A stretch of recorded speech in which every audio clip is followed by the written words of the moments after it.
Oh yes, everybody, welcome to something very exciting and somewhat different, and also something I've been wanting to do for a while.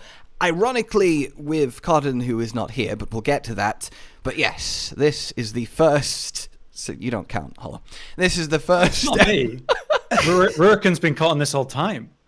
Oh, yeah, sorry, no. This is the inaugural reveal, like a Scooby-Doo villain. Cotton is Rurikhan. Cotton all along. God, that's so much work. How do you do it? So yes, this is the inaugural Pro and Noob and ... And in this case, the and is Hollow, who's, it's not that excited about that. But the other end... Oh, wait. So wait a minute. If Hollow is the end, then am I the noob? Is that what we're doing? No, it's Josh. No, you're the ... We would never do that to you. I'm the ... You're the suspense. You are the suspense. Technically, Cotton is here in spirit. Yeah, there he is. That's what he looks like. There you go. That is actually a one-to-one accurate depiction of what he looks like. He's just muted right now. Looks exactly like that. Yeah. Yes. Like a lot of people think that when we did the podcast with Gaijin on my channel, they think that those were like pictures that I put. It's like, no, those were the actual accurate faces. Yeah, exactly. That's what you looked like back then. So yes, normally we don't show ourselves. But I thought it'd be fun for something like this. Essentially, podcasty, get together, talk. You guys know how this works. And what better first ever guest than the Monster Hunter podcast person, Rurikhan. Thank you. Thank you so much. Oh, yes. And if you have been living under a rock and don't know who he is, Ruri, who are you?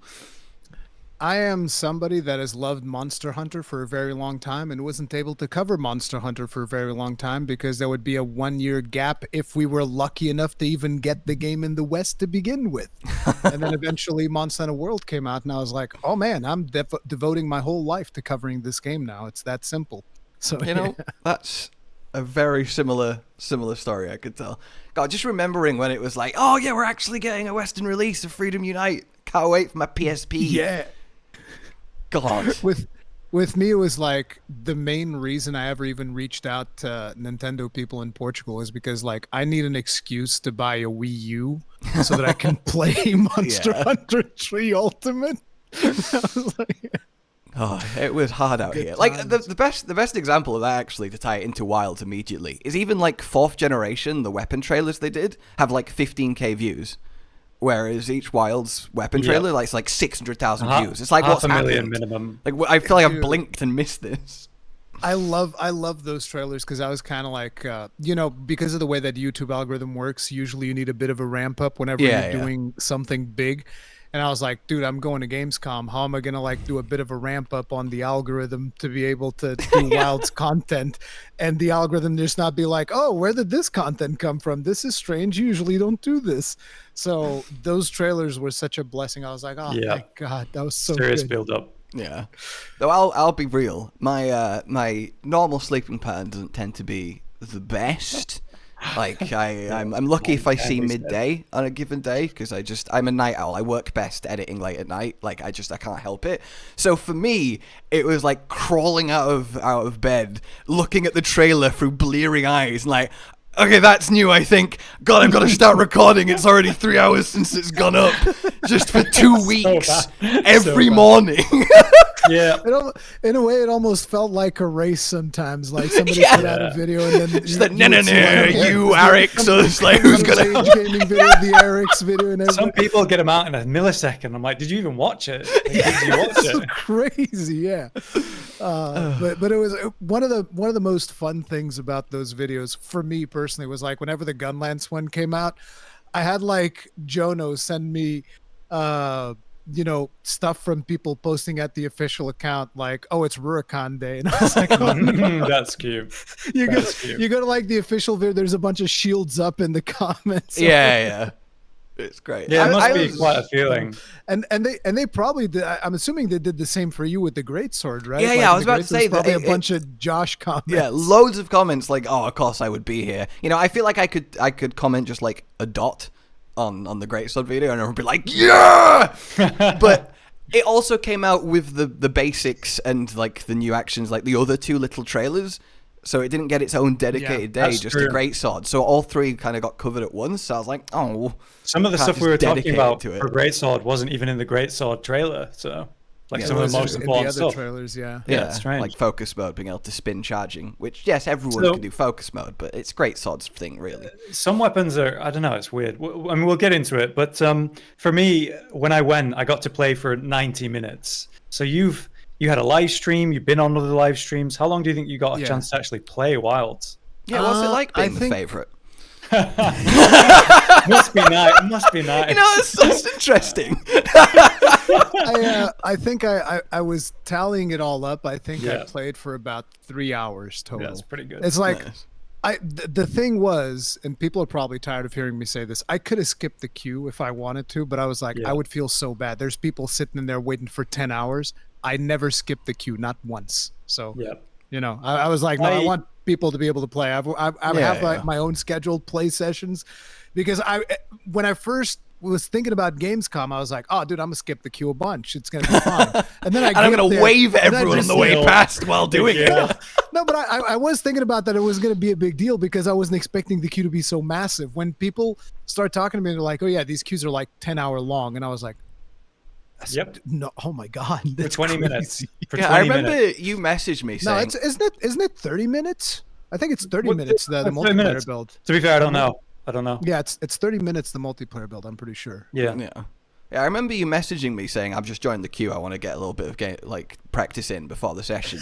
And then 2 hours later, I got another message saying, look, I'm not even halfway. I'm going to have to leave the queue. Yeah. So I had an appointment at 1. We did that, and then I came over and I was like, okay, I've got till like 6:30, so I could easily get like a little bit in practice. Then for the recording session, you know, I'll be like at least a little bit knowing what I'm doing. And we hopped in, and it was about like a 4-hour queue at that point. We didn't know, but we spent an hour, got around to like a sign. It said 3 hours. We asked someone, yep, that's kind. There was no possible way that we were going to make that in time. I can't imagine being someone and going to Gamescom and spending the entire day in one line for one game for half an hour. Like, I don't understand. A lot of people wanted to play it. It's like it was a special game to do it for, to be fair. It was the best game in the show. Yeah, that's what I was going to ask. For you, for you that were there, what was the atmosphere like around the whole Wilds area?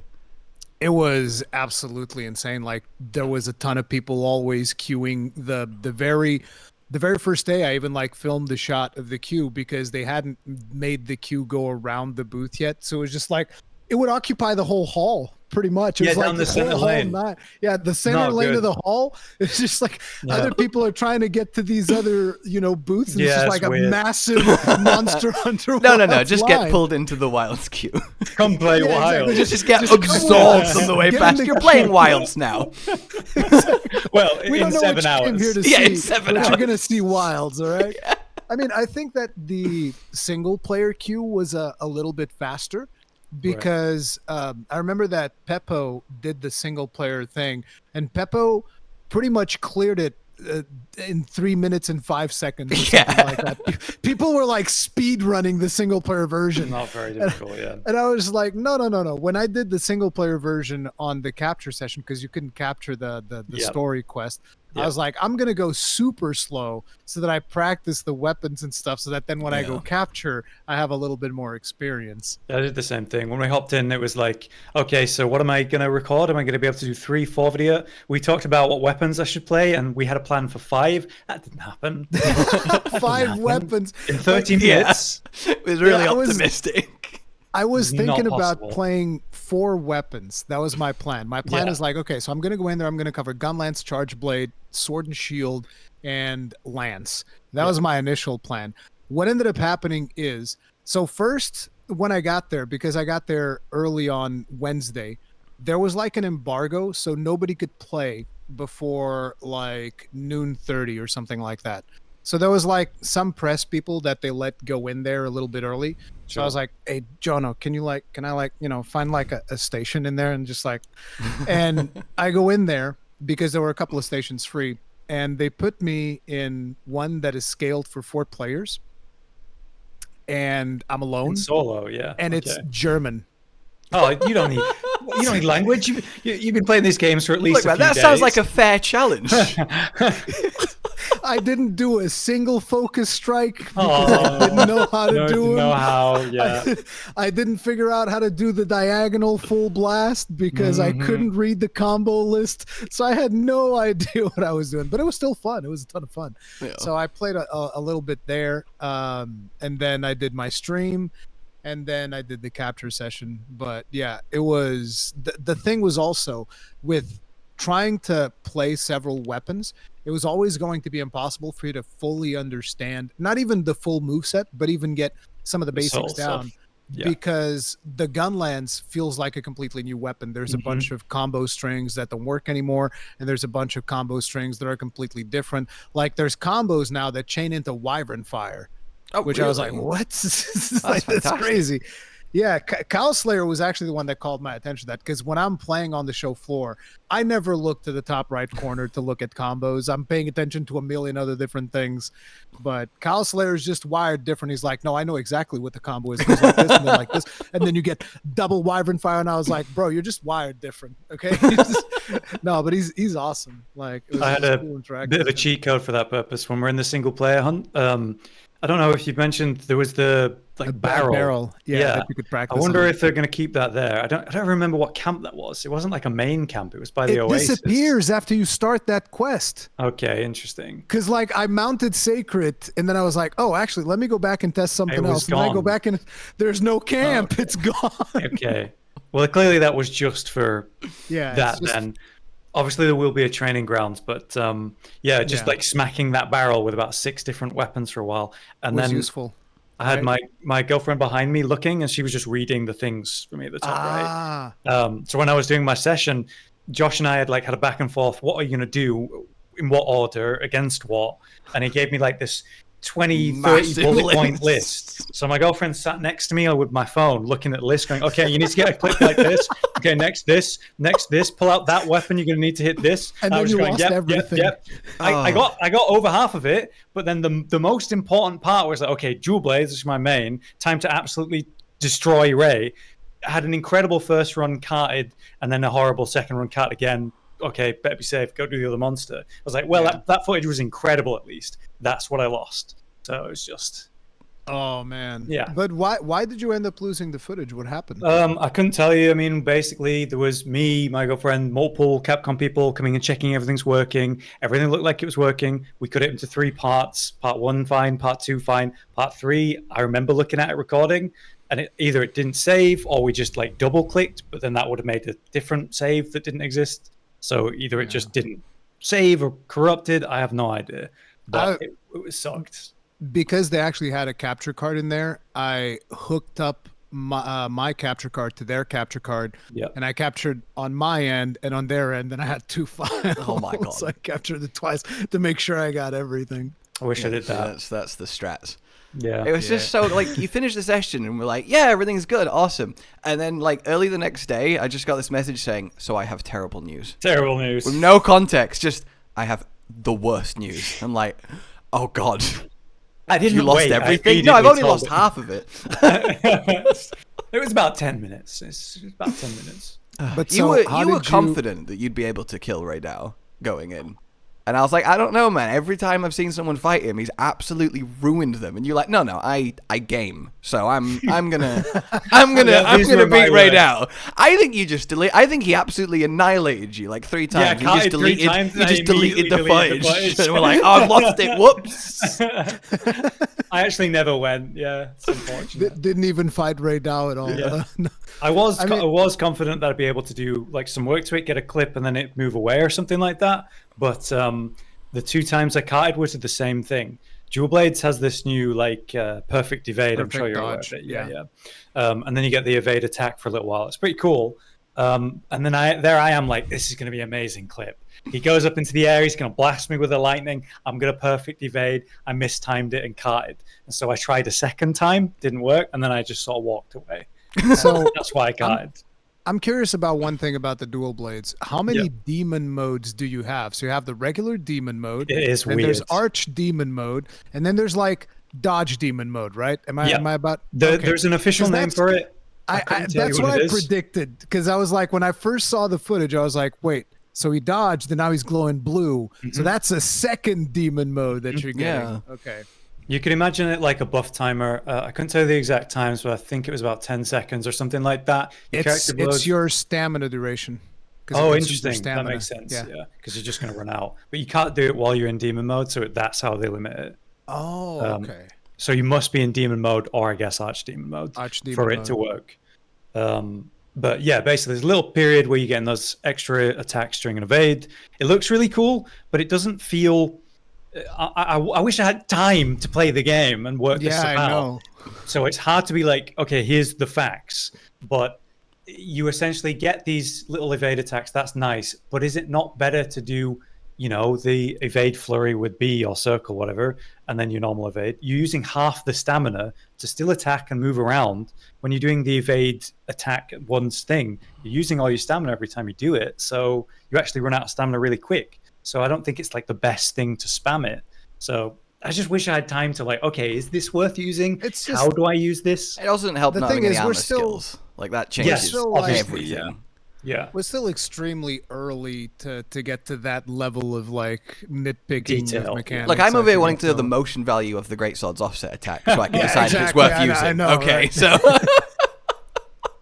listen.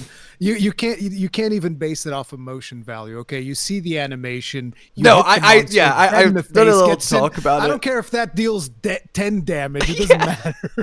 I literally did a little talk about greatsword that's not going up yet right now at least, and I spent 5 minutes like talking about that move and how like min-max mechanically it might not be just the best over just doing the new shoulder tackle into instant shoot charge, and then ended with, but all of that doesn't matter because it's just fucking cool. Like, who cares? You know, it's just the sickest new attack. It's like, I don't care. I don't care if power clashing is effective. I get to shove my gun lance into the monster's mouth and unload all of the shells. It's going to happen. Yeah. What's the follow-up after the clash with gun lance? Like, I have no idea. I actually haven't looked that up yet. Okay. I think it's wyvern fire and shelling. I think those are the two, but I haven't actually checked it. I should have checked in my footage because I've already made my video, and it probably is in the upper corner. It's right, but I forgot to check the follow up to clash because to me it's like the clash is a finisher. It's quite distracting. Yeah. But no, there's follow ups to it as well. I need to check up on that. Doing the clash in itself is going to be great in multiplayer because it holds the monster down. They can hit it, but you yourself get to skip to like a super move or a strong move. Like greatsword is straight to true charge, so that's amazing. But I'm pretty sure that for the gun lance you can go straight into wyvern fire. Yeah, I would imagine it'd be something like version that. Of wyvern fire. Yeah. Well, so that's one thing. Something else that I found really interesting is how they folded in a lot of, you know, how we're talking about optimal and stuff. Josh was talking to me about the whole like Levi spin down the spine as a dual blades. So that's a really cool thing. It's super cool, but they folded it into the focus attack. Something that always bothered me about that attack is like, you don't really do it. If you're doing like a attempted a speed run or you're trying to like be optimal with your DPS, it's not that good. It's not that it like CCs you. You're not doing a lot of damage. So but then think of it. What if you do it and then you chop the tail at the end? Yes, obviously it's sick, and I still do it. I still do it, but the fact that they put it into the focus mode, so okay, you want to do a focus mode attack, do extra damage, all this bonus stuff, and now it's part of that. It's now suddenly gonna be used. It's part of your gameplay. It doesn't need to be optimal. It's just part of the focus strike. Yeah. So it's really nice to see stuff like that. And there's a few other examples where I saw that, which are evading me right now, obviously. One of the things that I've noticed is that you guys now have the blade dance is now 3 inputs as opposed to 1. Is there timing to those inputs? Yes, there is. Yeah. It's so it's kind of like Perfect hard. Rush. Yeah, that's why I compared it. We did talk about it. We did think about that. But I mean, it's very forgiving. Like you can literally, you start the combo with like pressing triangle circle at the same time, like normal. But now you can do that again to continue it, or you can press R2. And I found myself just spamming R2 to just continue it. There was no that's timing. Cheating. It is. You can't do that. Oh, dual blades player. You can I don't cancel want out complication. of it, right? Like you understand that in Iceborne, it took me like 2 weeks to feel comfortable enough to pop off Perfect Rush all the time because there's a very specific timing to it. Yeah. And you know, it took me a long time to get that down. The saddest thing about the dual blades having that timing is you can obviously stop doing it if the monster moves, which means we lose just watching dual blades players go crazy on the open air because they've pressed it in the wrong location. The monster's instantly left. But okay. Look, I have to suffer not having an excuse for missing true charge anymore because of focus mode. So I had a really horrible time in the opening few hours of this game. I had a friend of mine who would do the blade dance, and sometimes he'd be a little bit too close to me, and I'd be on the gunlance, and I would hit the block button, and all of a sudden he's doing like a drum solo on my shield. I was like, bro, stop. I have a question for you actually about ranges. Something that I found when I was playing it was maybe it's the 3D space or wilds or something different about it. I was missing attacks like, oh, I'm not actually close. I'm like much further than I thought. I saw on your video because I saw a little bit of it, and I didn't notice that personally. I didn't feel that. I think it might be because the range of the dual blades is just so short. Yeah, so short. I can see that it might trick. But like for the gunlance, because it's so long, it's a poke. Yeah. One of the things that I actually noticed is that Wyvern Fire's range seems a little bit bigger than what I remember. Interesting. Yeah, I thought you were doing it for quite the distance away, and it just seems. On some of my footage, I do it pretty far away. But I think it's also because, like I was saying, after you do the new combo that the gunlance has, the combo chains into a double Wyvern Fire. So you're going to get knocked back from the first one, and you still have to hit the other one. So they might have just increased the range a little bit to compensate for that. Makes sense. There's the switch axe thing, the new follow-up on zero-sum discharge. You know, you do the horizontal spin after you do a zero-sum discharge. Yeah. That must have some serious range to it. An actual zero-sum discharge, you still do the follow-up spin? It's do you mean the regular discharge without actually clutching onto the monster's face? Yeah, it wasn't when it was clutched, but obviously we haven't had a chance to like test all of the. Yeah, does it work? I've heard that the way that you do that one is you have to hold the buttons down or something, and then it clutches into the monster for the zero-sum discharge. Just a small I didn't quality of life thing. Yeah, stuff like that we'll find out soon enough, hopefully. But there's more follow-ups to specials like the longsword as well. Helmbreaker. They now do all this like spinny attack after they land on the Helmbreaker. Looks awesome, but yeah, and it looks like it deals a ton of damage too. But I'm just happy that I was able to call that the red gauge basically has a new moveset. I think that's straight up. You get the red gauge new moveset for the longsword. Peppo confirmed that to me. That's so interesting. It's that we were looking at it yesterday. The new, you hold it above yourself while holding spirit, I guess, attack R2 on a controller, and then you can just immediately do a spirit roundhouse to just immediately level up. Yeah, this seems insane. This seems insane to me. Yeah, but if the red gauge moveset is good enough, it's going to encourage them not just to immediately Helmbreak I hope it is every time. I hope it is worth using, but that's my fear with these weapons. But the thing is, Cowboy, I was talking with Cowboy earlier, and apparently somebody made a list, and longsword is one of the weapons that, again, this isn't confirmed, but according to this list, it's one of the weapons that doesn't have offset attacks or clashes. So some weapons are just not going to have that. Right. So like Insect Glaive, I believe it's Insect Glaive, longsword, and dual blades don't have offsets or clashes. Yeah. So maybe to compensate for that, they deal more damage or something. I don't know. But again, really at this stage of the game, it's very hard to like predict what balancing is going to be like. I'm sure they still have a lot of rounds of balancing to go through. Yeah. I mean, we're still quite early out. Actually, it's ridiculous how early out it is, and we're already getting gameplay. Like normally, every new Monster Hunter cycle is 6 months from announcement to the game's out ish. If you look back for all the history, and we're going to be over a year of knowing about it this time around. We're very early on, and it was actually one of the things that I started seeing while I was still there. People complaining about like, 30 FPS, this is going to be a problem, and I wanted to get into that. Some really interesting takes. I actually did some research when I came back from Gamescom trying to figure out, okay, so exactly how long does it take to make a proper demo? And the conclusion that I reach is, again, there's no one size fits all for this type of stuff, right? So nobody actually knows, and this is not official confirmation. I don't actually know what the timetable is, but from the research that I did, I would estimate it's anywhere from 8 months to a year for them to actually have been able to put out a demo like this. And the problem is, because of the fact that you're working on the demo, you're not balancing out like the main game. Yeah. So it's like you have to balance out the amount of time that you're spending on this and not on the main game, and that makes it, you know, complicated. Yeah. Yeah, so they were like, okay, let's make this in a way that it's playable in a controlled environment.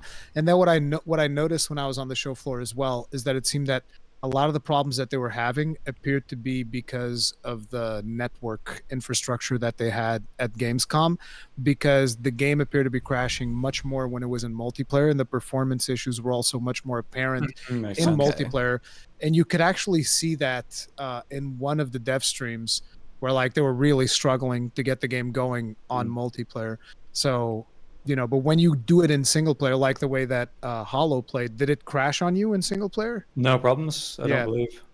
No problems on my end as well. Although on my stream it did crash, and I was happy about it. I was like, "Oh, this is great! I got some more. I got some yes, good point. I got to start from the beginning now, right? Obviously, that's only fair. Exactly. That's exactly what happened. I think I played for like 10 minutes, crashed, and I was like, "Oh no, we have to play again." I know, an extra 10 minutes. All right, here's a way for a hot take. Okay. Okay. From what we know and what you've played already, do you think that Monster Hunter Wilds is definitively going to be the best ever Monster Hunter game? If you had to put that down. Yeah, I think so. Yeah, I would say so, but obviously I've not got the first hand. I believe it's probably going to be the best one. My favorite one at this point is Base World. Yeah, same. Literally specifically Base World. Yeah. I like Base World more than I liked Iceborne. That's not to say I didn't like Iceborne. Iceborne was awesome still. But there was just something about Base World, because it was, for starters, it's your first experience of the new version of the game, which felt really good. And then there were just the whole experience of how you would go around the maps and the interaction and all of this stuff, which was on a completely different level from anything that we had played before. And it kind of feels like Wilds is going to be that. Yeah, I said after World and Iceborne that it created such like a special atmosphere and moment that the others haven't, and I don't think that's essentially nearly going to be capturable again, but it looks like they've actually somehow managed to do that with Wilds. It feels like another Worlds on top of Worlds, which is kind of ridiculous when you it's that moment when you step into the ancient forest with quote-unquote T-Rex, and you're like, am I playing Jurassic Park? That's the world moment for me. And it's in Wild, it's not necessarily the same hit, but something about those new monsters, they just felt so, where Sunbreak became quite gamey, you know, like I'm playing a video game against a mechanical video game boss, not a monster. It feels like we're back to like, this is a living big bear I'm fighting, you know, like something about it feels more grounded again. I hope that's his title, Living Big Bear. Living Big Bear, Living Big Bear. No, but it is definitely one of the aspects is it feeling more grounded, because if you look, for instance, a lot of people were saying, oh, Rurikhan, you want to see Blast Dash again on the gunlance? And I was like, look, I love Blast Dash. Probably my favorite thing in Sunbreak is Blast Dashing.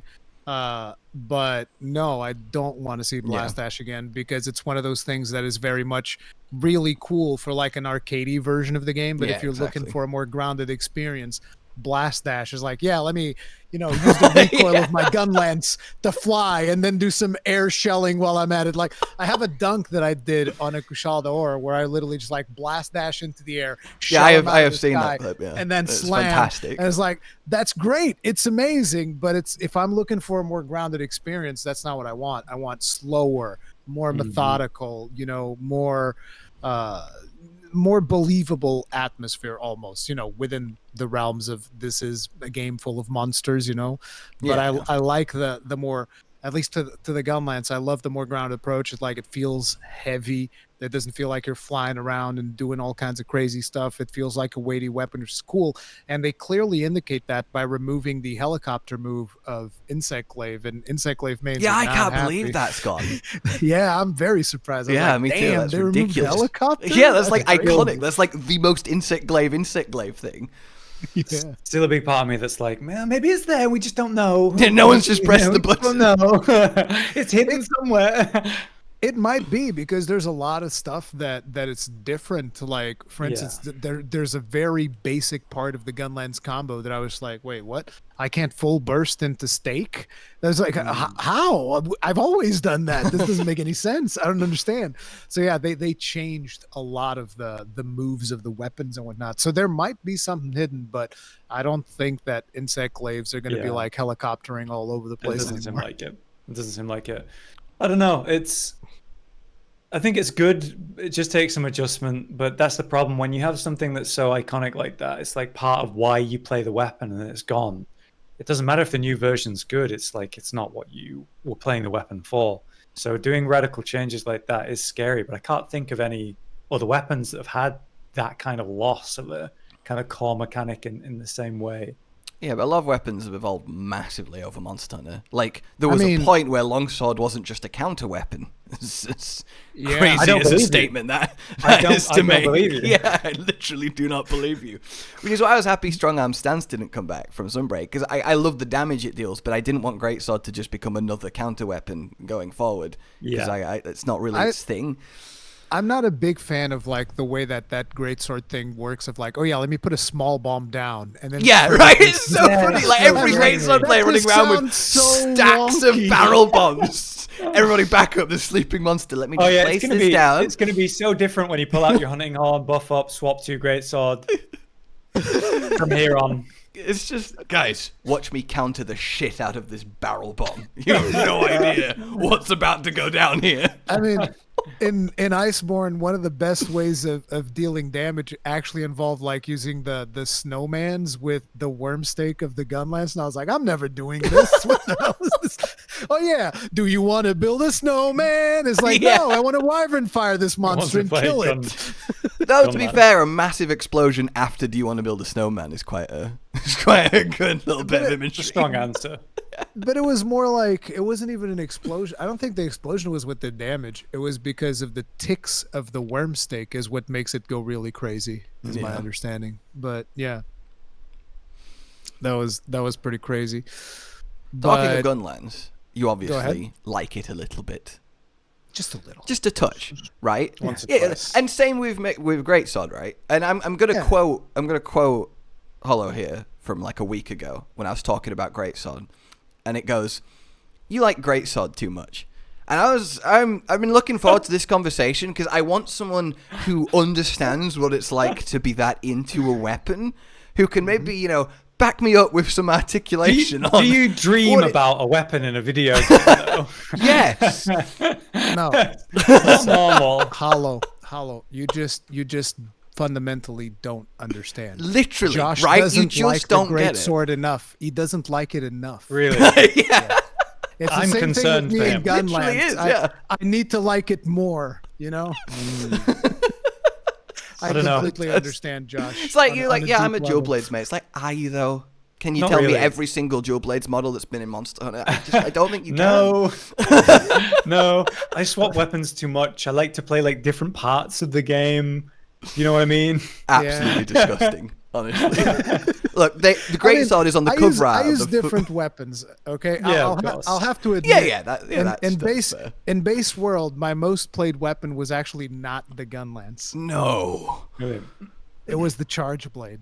Oh my god.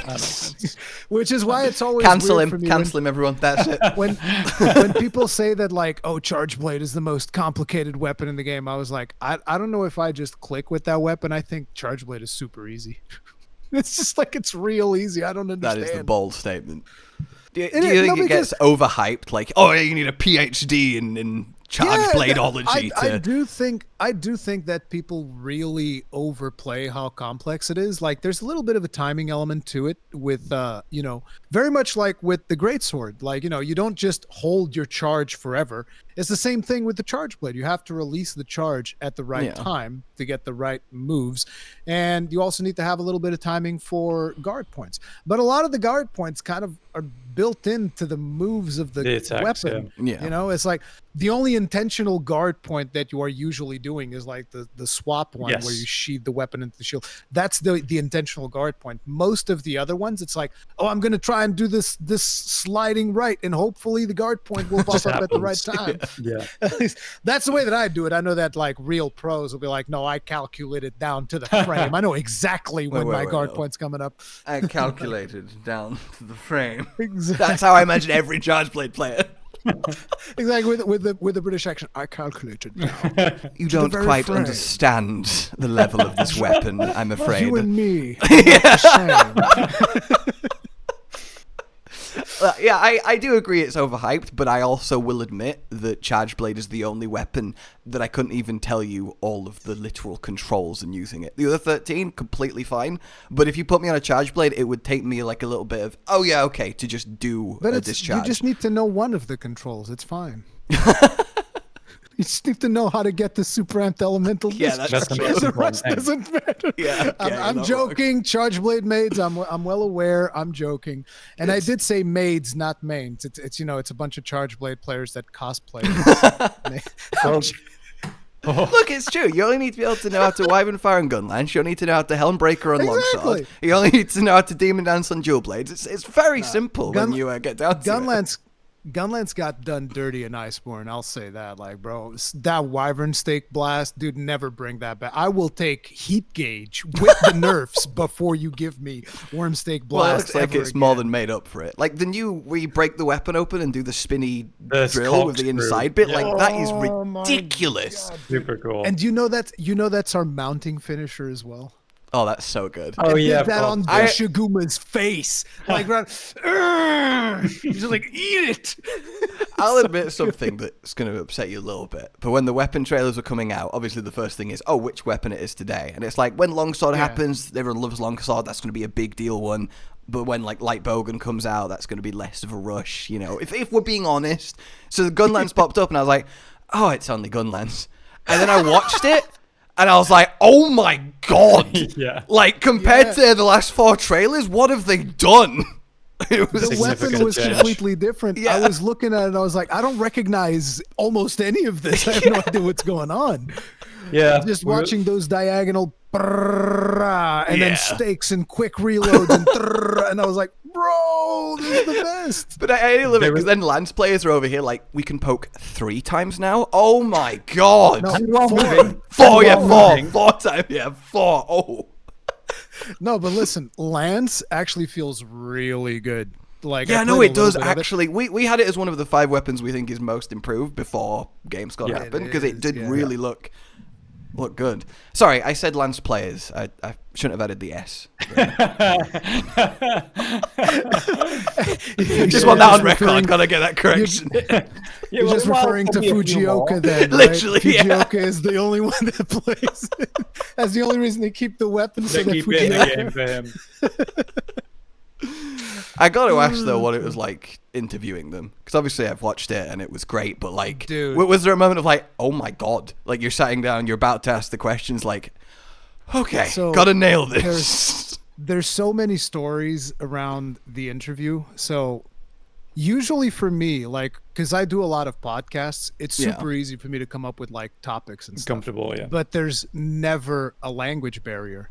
Yeah. So you're never concerned, right? I'm like, oh yeah, I can come up with all these topics and I can ask this in a million different ways. Like I won't even prepare that much usually for podcasts. I'll just have like a list of topics and then like I'll expand upon those and play off of what people are saying. And it's super easy, right? Yeah. But when you're thinking about an interview for Japanese developers, and then on top of it, I was like, I don't even know what are the things that I'm allowed to ask. What are the things that they're going to speak about? And this is one of those things where you have 30 minutes and that's it. There's no do-overs. There's no nothing. You have one shot to get this right because it's the 3 devs. It's the 3 main devs. Like, that's what I'm saying. Like, imagining sitting down in front of them. Did you make a mistake? Oh, yeah, let me just give you another 30 minutes. Like, that's not a big deal, right? They're not that busy.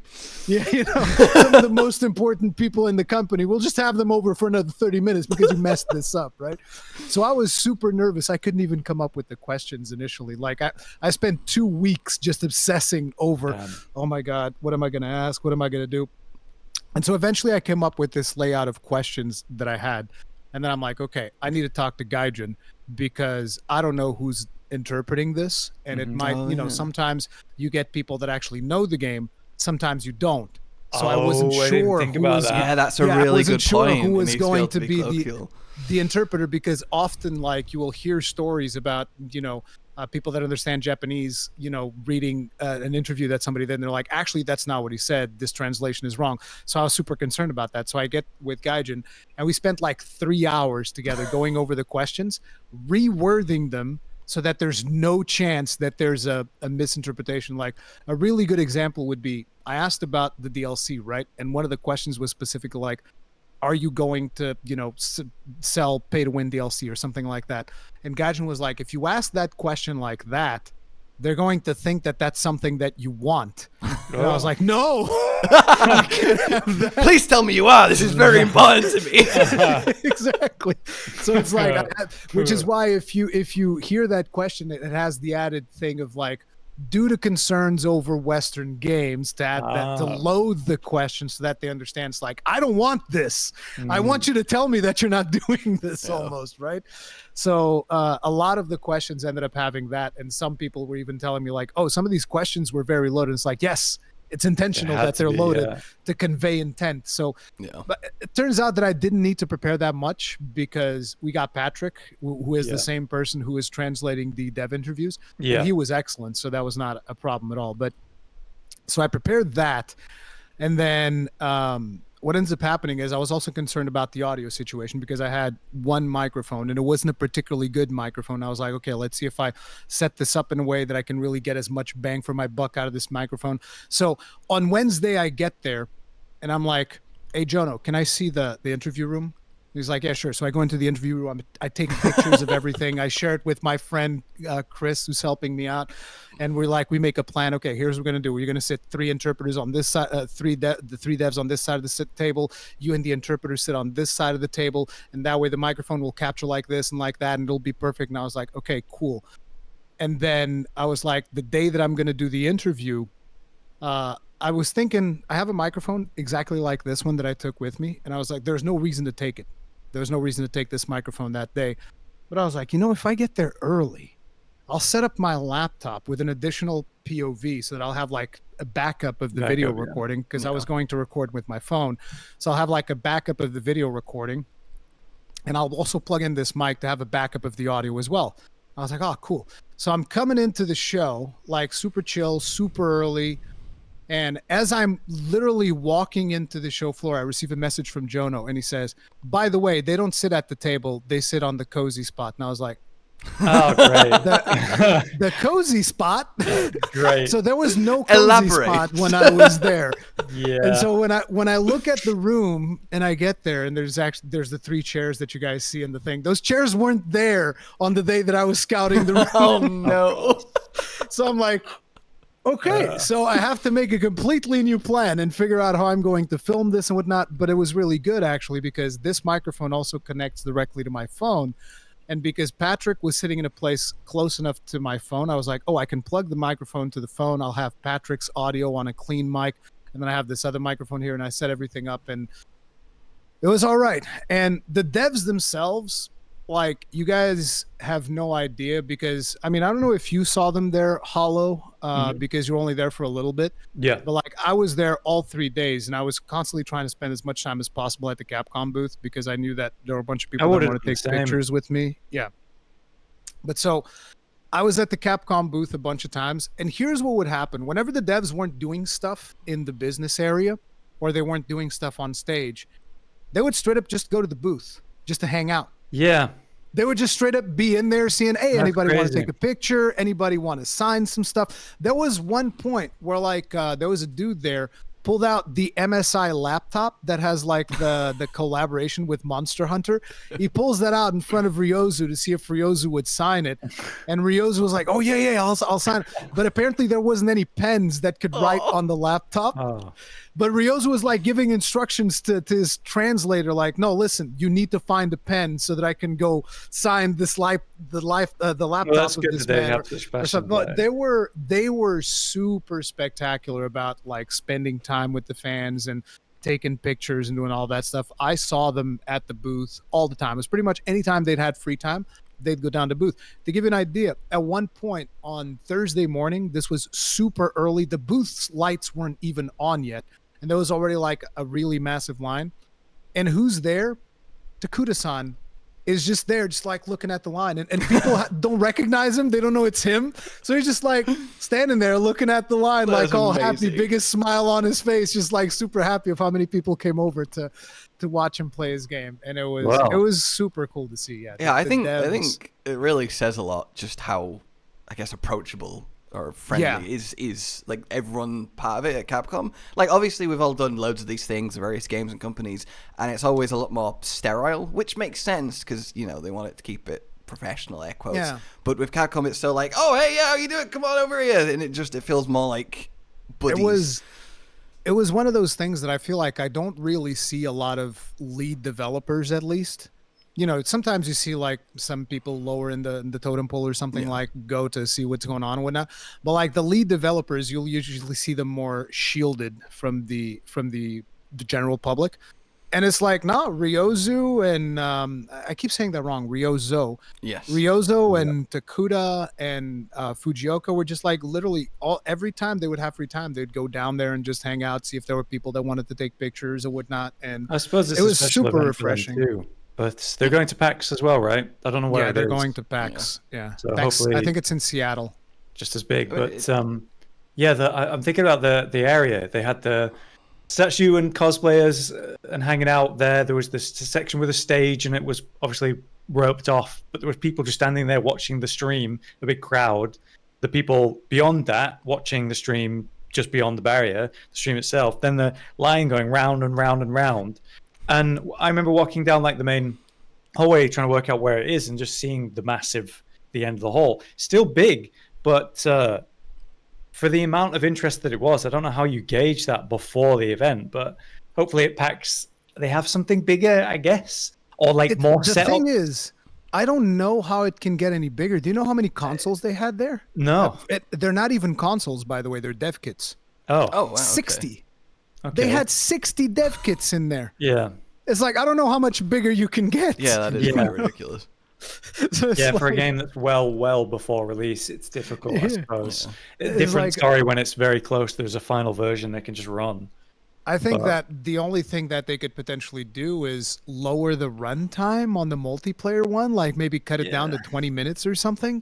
Yeah. Because the single player one was going really fast, and the queue estimates were all off. Like, people were telling me that it said that it was going to take 4 hours, and it only took like 1 because you could get through the single player one way faster. Yeah. But no, meeting the devs was very humbling, and the devs were super chill, like all the time, super chill. Takuda-san actually knew who I was, and I was like, yeah, what a surreal, crazy dude. So cool. That was really cool. Yeah, that was really awesome. Yeah, I wanted you to see Ryozo so bad. I sent him multiple messages like, try and find him, track him down, and it was such a rush, obviously, with one day. I basically walked around the whole area and couldn't get to see anyone, or pretty much when I had the chance, it was during the stream, unfortunately. So they're all obviously just on stage and stuff. They're all on stage. When I was in the business booth, there was a brief moment Ryozo walked past, like on the other side, and I could have climbed over a barrier and been like, "Stop! I can't believe you didn't. Take a picture with me here in this private area where you shouldn't be harassed." It's just like, I'm pretty sure it'd be chill if you wanted to take a picture with him. Maybe, but it was one of those moments where like I don't want to overstep right as I'm about to do my I know. But yeah, I don't know if you're aware, but I had a funny moment when I showed up just before my session. I was like, hey, here's my name, here's people, here's my ticket, I have a session here, and I wasn't on the list. So I was like, what? I've come here, I've been invited personally to come do a session, and I wasn't on the list.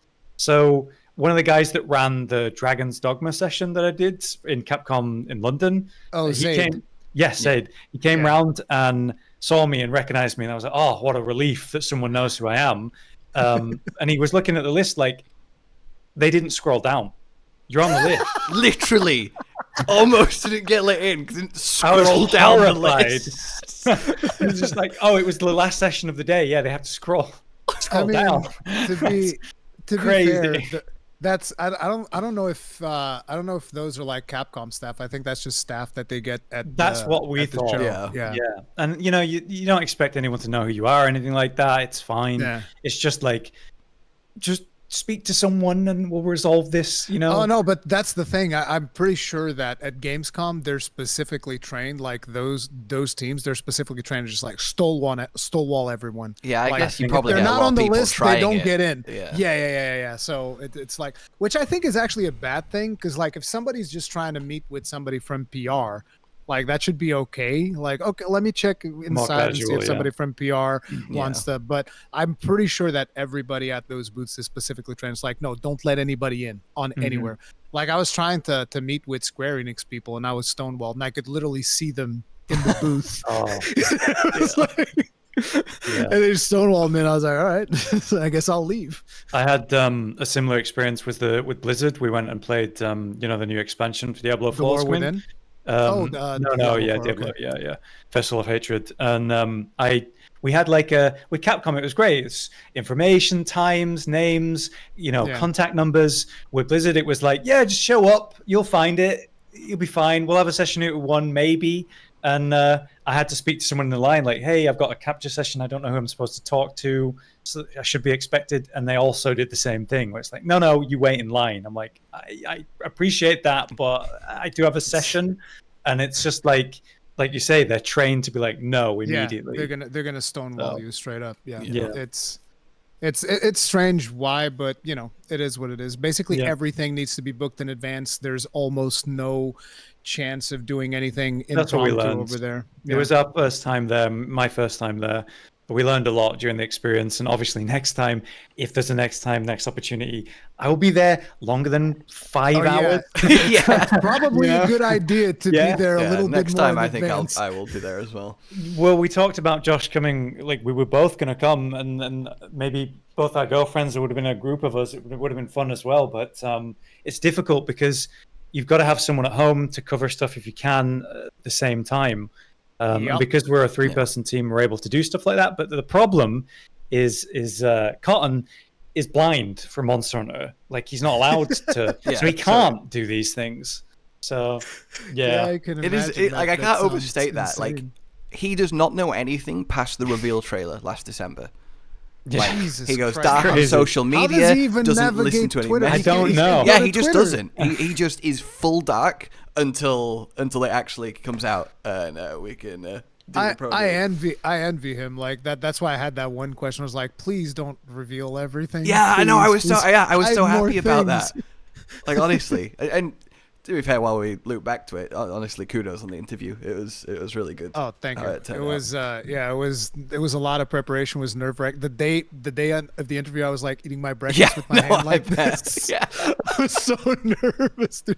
I was like, something's gonna go wrong. Like, I know it, I can tell. But the Capcom team was also like super cooperative. So I actually had Patrick go over my questions so that it would be like, oh, like, tell me if there's some of these that you think they're not going to give good answers to, because he had already seen other interviews, right? So he could tip me off like, okay, this question's not going to be good. So Patrick was super nice, went over all of my questions, to, which caused me to change some stuff around and whatnot and decide on different orders for things.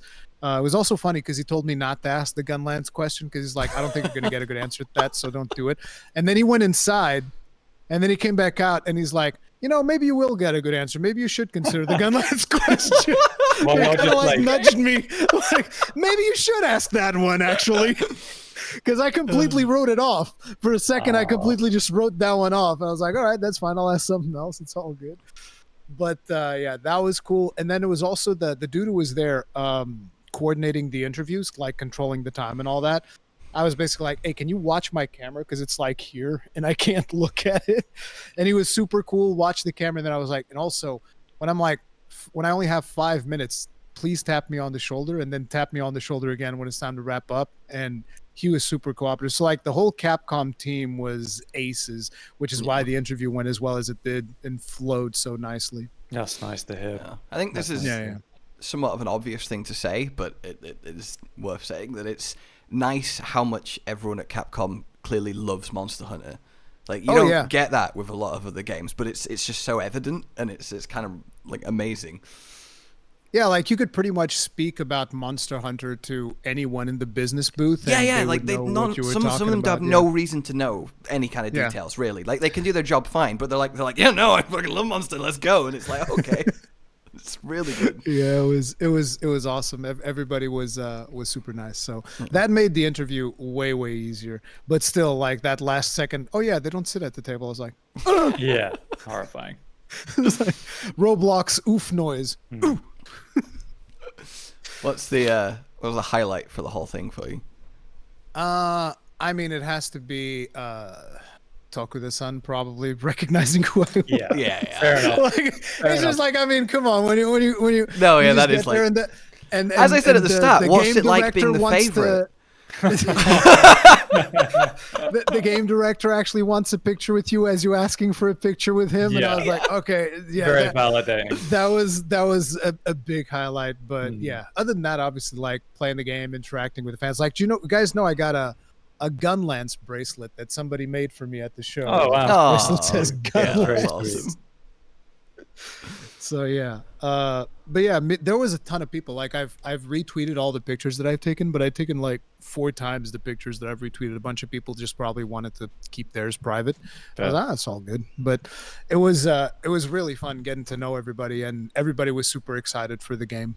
Yeah, so, rare. It's rare you get the community together in this kind of way, and all the creators and. You know, whether you're just a person going to Gamescom to play the game and see all this stuff, it was also just really nice to see that they were doing like a live show.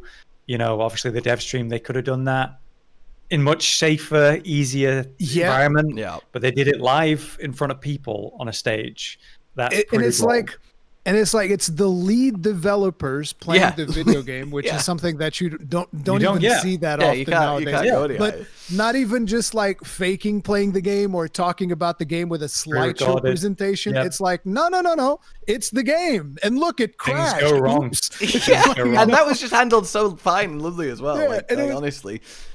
And it gave us the wonderful thing. Ryozo being asked what his second weapon was, and it's also just hammer again. It's like, see, Ryozo gets it, Aaron. Okay, exactly. He likes hammer. Like, you need to get on board. Try like a different flavor of drink. Just once. He drinks a great sword. That's it. What if it kills me? You never know. Look, but like on the first day, for instance, one of the problems that they had, it was not even a problem with the build. It was just like the controller. Yeah, the controller just literally won't work. Like, the build is fine. It's just this controller won't connect, and it's probably if because it can go wrong, it will go wrong. Yeah, they're probably using Bluetooth or something for whatever reason. Even though there was cables, it seemed like some of the controllers were on Bluetooth. And with the amount of people that you have there, Bluetooth's gonna suck. Yeah, of course. I do wanna go over the. Big drama, I say in massive air quotes, because honestly, where do you think? Which one of them? Yeah, that's true. Like I do say in air quotes because like we've been a part of a lot of communities over a lot of years on YouTube, and Monster Hunter is so like chill, relatively. Like nothing ever happens. Like no one makes videos blasting other creators. No, there's no like scandals or anything, which has happened in like loads of other ones. But what I'm going on to is I've seen a lot of people that are really worried that Wilds is way too, I guess for want of a better word, easy. Like there's a lot of babyfication of some of the features. Oh, like, because of the focus mode? That and just a little thing like it will automatically use the right size healing potion for how much health you're missing. Oh, I was happy about that. Yeah, I thought that was sounding like a really good quality of life. Or your health bar going mental when a big monster attack's going to happen. Like, where do you stand on that? Do you think it's are we getting too hand-holdy? It's like when I say stuff like I recently had that post where Banshee posted saying, "Oh, it's what was it? Hot take Sunday or something like that," and it's like, "What's your hot take?" And I said, "Too much convenience is 100% a bad thing for Monster Hunter." I feel like people stepped over the part where it said too much, and they just read convenience is 100% bad for Monster Hunter, which is not the point. It's like what I was criticizing is, for instance, being able to sharpen on Seikret. I'm not a fan of that because it's completely free. You're just like, oh, I'm just gonna get. I even did that on on some of the fights where it's like, I'm just gonna get on Seikret, heal, sharpen, and it's free. The monster can't do anything to me while I'm doing these things. I was in the same thing, yep. And Rise was the same thing. I complained Yep. about that in the beta of Rise or the demo, whatever it was. I was like, okay, this, if you can sharpen or palamute, this is a bit much. But, so that's one of the things that I consider to be too much convenience. But like choosing between the right side of potion. Yeah, like, that's what I'm thinking. Both potions on the It's weapon like wheel. like one button change. It's like this is not a big difference. I don't care. This means nothing to me. Yeah. So Like that one, I actually, when I first saw that's what it was, and I even had that conversation with Jono in my live stream. I was like, oh, this is great. The fact that I think so. You just press one button and it chooses it. So you can still do it manually if you want. Like I'm pretty sure that you can have the full wheel like we have in World, and you just remove that bit and put in the 2 potions, and then you can choose if that's. Isn't what it you like want. I think it was a Doom dev that's like you control the buttons you press, what Yeah. settings you have on and off. Yeah, all that stuff. When it You- comes to those, I think that is fine. There were also concerns about it being too easy. I remember from people because of focus mode, and focus mode gives you more control over your moves, which in your case, Josh, I bet you're pretty excited about. Yeah, no, those that's what I'm 180 saying. Like true charge I slashes. don't think it's crazy to say that focus mode helps the great sword more than any other weapon. Like I think that's not a crazy take, because being able to because rotate while you charging have you have the biggest investment move of the whole game, so Yeah. yes, it makes sense. Yeah. But for other weapons, for instance, in the gunlance, it just lets me like strafe around the monster. I can literally just strafe around the monster because you have greater control over your camera. But I don't think it's like, oh, it's so much easier with focus mode. It's like, no, there's going to be a little bit less whiffs. I And will also say, it's a yeah, demo. exactly. It's not like during it's- during Go certain on. attacks, longsword, you're doing your spirit combo. At the end, you just do a 180 spin to make sure you hit the round slash. Great. With dual blades, it's barely irrelevant, but it's still helpful. If I'm like hitting the head and I'm like accidentally hitting the neck or something, like, oh, there's something slightly off, I can slightly adjust 2 degrees to the right in the middle of my combo. It is convenient, it's nice, but I could have also just turned my body a little bit, so some are definitely going to feel it more than others, of And course. it's always really hard to tell in a little preview like this, like without builds, without... The squiggly lines, though, the one thing that was weird for me, and this is something that I feel like once you get like 2 hours in of gameplay or consecutive gameplay, you're just going to be able to register this subconsciously, and it's not going to be a problem. But the first time with the squiggly lines, there were points because when your health gets low enough, it goes all red. And I was like, red is also recoverable health. So when the health went all red, I'm like, am I dead? Do I have one hit point? What's happening? I don't understand, because you just look at it at a glance and just like squiggling all over the place. And I was like, what's going on? I'm going to be how my health is. I'm going to be honest. I looked at that like in the build up, like, oh yeah, I'm definitely going to notice that. When I was playing, maybe I was just too locked in. I was completely unaware. I never even noticed anything dancing or squiggling at any point. Yeah. And I didn't mess with any. And I'd take the health bar doing that over the Rise and Sunbreak. It's targeting you every 3 seconds. Very annoying. From your hunters. Neither bothered me. I was the guy that had like, full speech settings for my hunter. Really? To be fair, I didn't change them at any point, but I put it on 10%.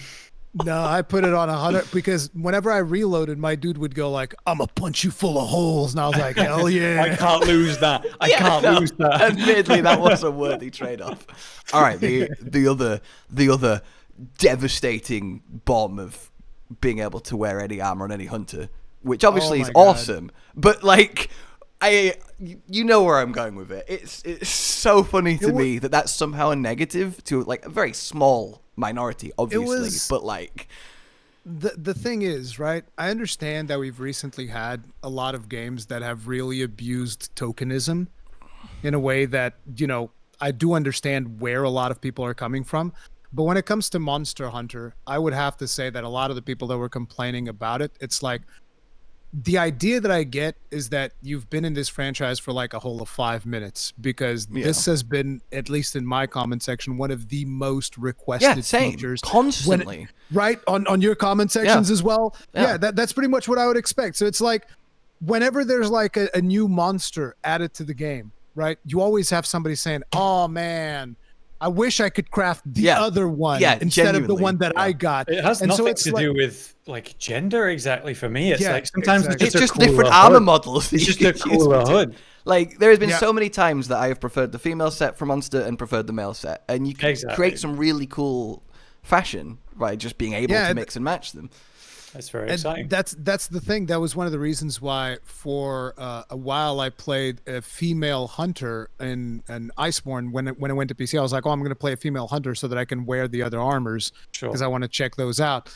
And it's like, to me, them just unlocking this is great, especially because like if you look at the bow armor that we got for Wilds, I was looking at it and I was even confused because usually the male characters get like the helm. Yeah. And I was like, wait, the male character get the hat this time, and the female character gets the helmet. And I was like, that's a win for me. I like hats.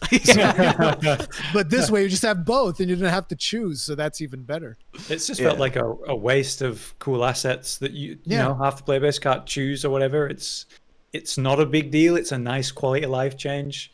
Yeah, I don't understand why that was such a big... I mean, no, I do understand because, like I said, some games have been resorting to tokenism, so yeah, I get it. But, you know... For us, we've just been asking for it for years, so... Yeah, pretty much. For the Monster Hunter community, people have been asking for this feature for years, so this is just Capcom giving people what they want. Exactly. And apparently that's the reason why they had to, like, lock down the YouTube chat because there were too many people that were able to bypass they were able to bypass the filters, I think, on YouTube, whereas the filters on Twitch were still holding.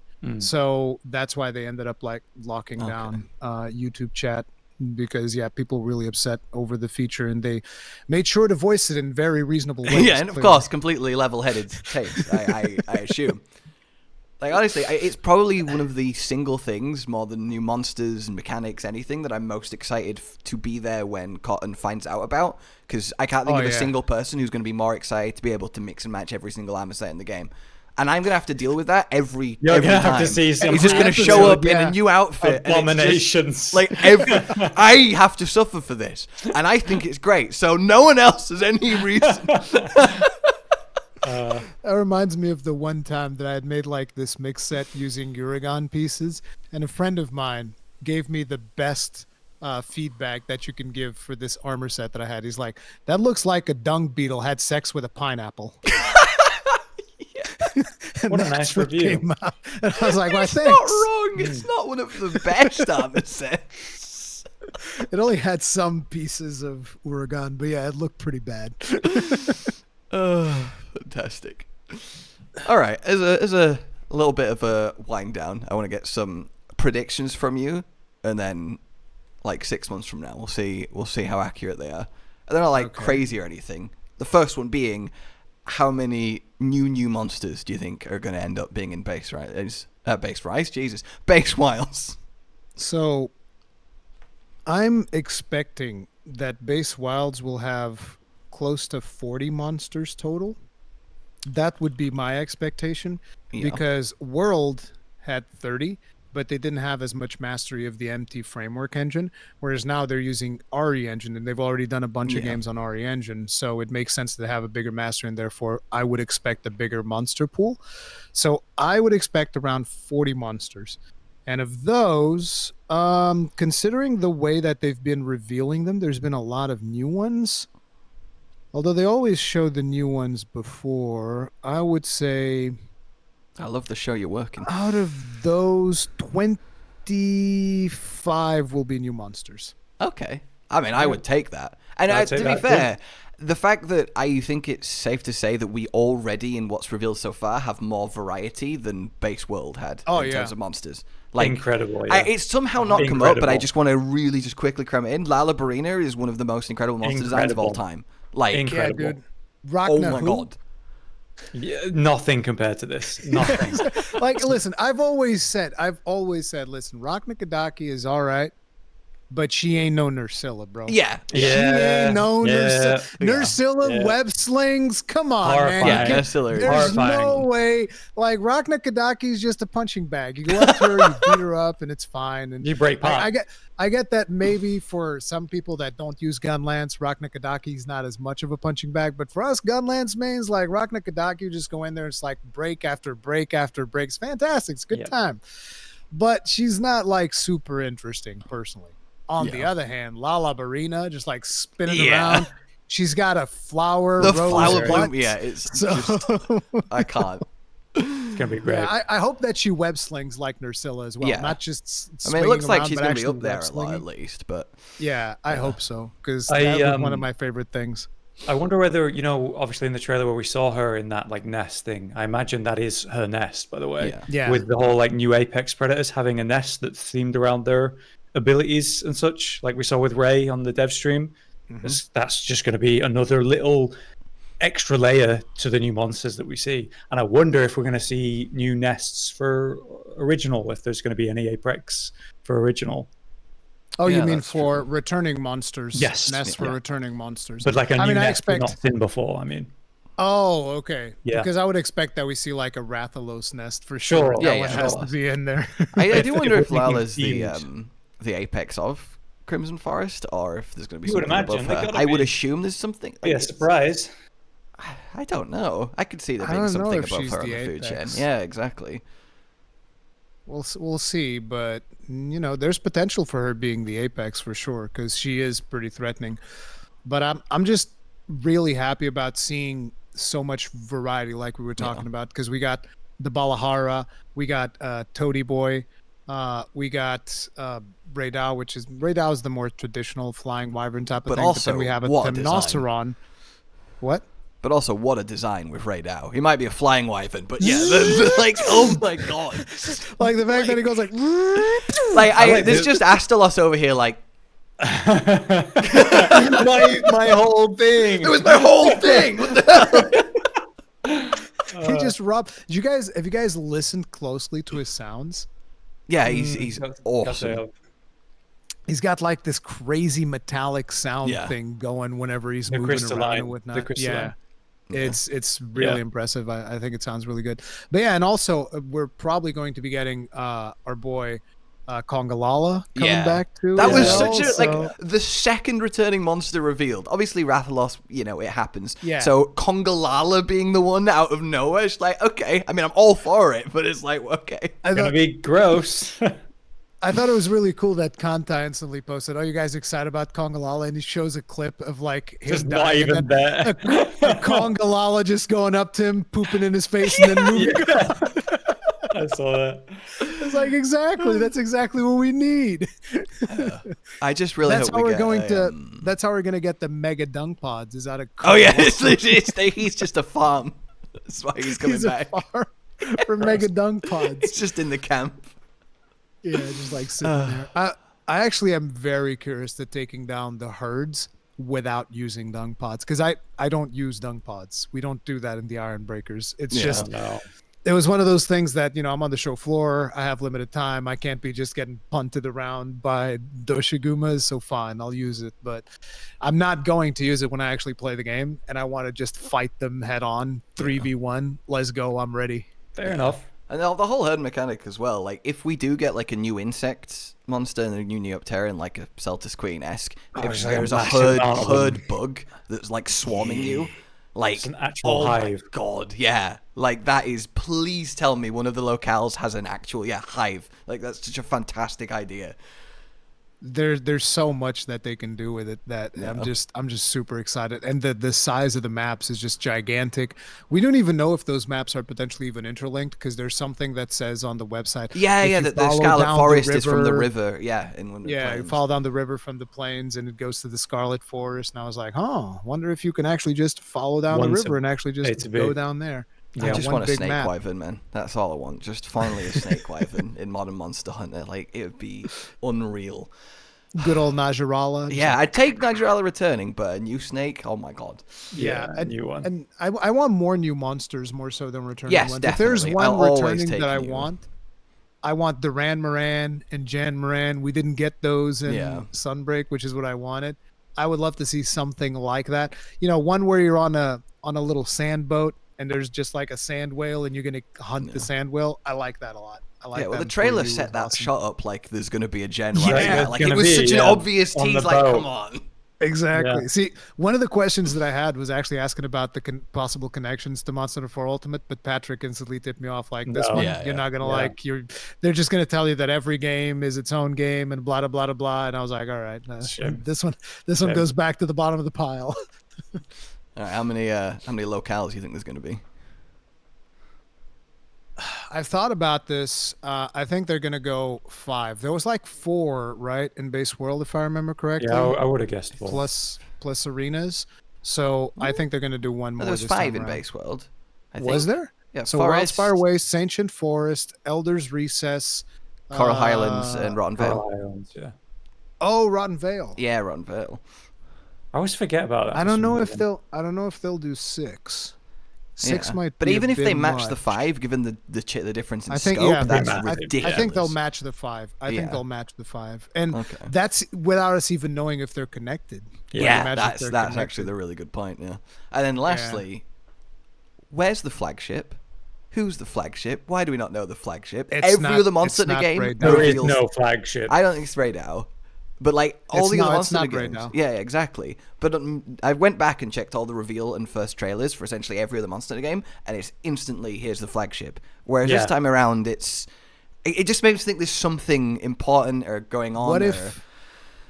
What if Fujioka liked my question so much that he's like, "What if we don't reveal the yeah, imagine a monster game coming out with the flagship unrevealed." If they do not reveal the flagship, that would be amazing. No way. Yeah. No, they will reveal it. They will reveal it 100%. Because like Ryozo immediately shut down my question. He's like, "Look, we're gonna reveal stuff. All right, deal with it." That was kind of like his response. We're gonna reveal it. You know, it works for us. We reveal it because it makes sense with the environment and all of that stuff. But Fujioka was more receptive. He's like, maybe this time we'll keep some more stuff close to the chest because the other time was World, we had to do it. But it's like I almost wanted to say, guys did it in Rise and Sunbreak too. Let's be real. Every single one. Not only revealed everything, but even the ones that weren't revealed would be revealed immediately on title updates. So like Basilgoose, being my boy, I get there on the Basilgoose update, and the first thing the NPC tells me, even if I hadn't watched the trailer, the NPC's like, "There's a Basilgoose," and I was like, "Oh, thanks, I guess." It's like I missed those quests that we had. Like, was it 4 Ultimate? Where go get some mushrooms, and then there's a Glavenus in there, or was that GU? Or the sinking feeling. It was Generation. Yeah, Generation. Then there's the Tigrex one as well. But yeah, that was cool because you don't know what's happening. Then suddenly, holy crap, there's a Glavenus in here. Yeah, it was kind of the same thing with Lagiacrus as well. You go in there and the quest is something else when you're going to the Lagiacrus. You're supposed to do something else, and then we need you to go do this thing over here, and it's like, oh no, there's a Lagiacrus. So that's cool. Yeah, I remember back in the day, but the first time I saw a crab or a monkey in the 2nd gen was when the quest was there, and I posted it for the first time. I was like, what is that symbol? And then running up to it, it's like, oh my god, there's giant crabs in Monster Hunter now, and that's one thing that kind of goes away. That feels special. Yeah, it does. Whereas I mean, in fairness, we're our own worst enemies because we have to know everything. Cover everything. Like, it's we can't really, which is why I'm quite jealous of Cotton. But it is definitely, anyone who is holding out and not looking at all the wild stuff, I massive respect. Salute you. Yeah, salute you. It was so hard doing thumbnails for like Elden Ring and the most recent DLC because I'm like, I don't want to spoil anything for anyone, but I still need to make these thumbnails. So the thumbnails is just my character on top of Torrent looking off into the distance of a random zone that nobody knows what it is. And even the zones, I was very careful, for instance, of not showing the Cerulean coast or the one with the red stuff, because those looked really cool. And I was like, I'm going to be very careful not to show a lot of this stuff. It was very frustrating doing those thumbnails. I'll tell you that right now. All right. Well, thank you very much for coming to chat. Yeah, appreciate it a lot. Pleasure. Thank you. It's been really lovely. And again, outside of just the interview, which you all definitely need to go see because it's fantastic, I will leave Ruri's link down below. A very good Monster Hunter channel. Obviously, it'd be a little bit better if it was greatsword focused, not gunlance focused. But I won't hold that against him. It's as good as you can get without greatsword. Josh, we're not greatsword, but there's 3 of us. What do you we cover a lot of weapons, okay, actually. look, it's time for some harsh reality to hit you here. I just don't upload those videos you make. You know when they fire the new flares and get NPC hunters coming in. That's you and Cotton. Listen, I think everybody associates like the logo of Rage Gaming with Greatsword. I'm sorry, Hollow. It's fine. It's fine. The tears through the mask. Tears like falling down his cheeks. Like it's fine. It's fine. I'll post my quest timers in the chat. It's fine. I'm leaving for Darkside. That's my people. I'm not quite that good. All right. Yes. So yeah, definitely check Ruri out. It is awesome stuff, all joking aside. And it's been a lovely chat. Hopefully we managed to do something else before 2 years have passed this time. It's ridiculous. Like, I don't understand how time... Yeah, it just goes by. It really, really does. All right, everybody. Goodbye. Josh, Cotton, and Hollow with the videos, dropping the humor like a hammer on your tippy toes, bringing entertainment on a daily arrangement to take our insanity and turn it into entertainment. Yes, I said entertainment twice, to reiterate that it is nice to look into your faces on a mostly daily basis when you let us in your homes to make the whole world a stage. Goodbye.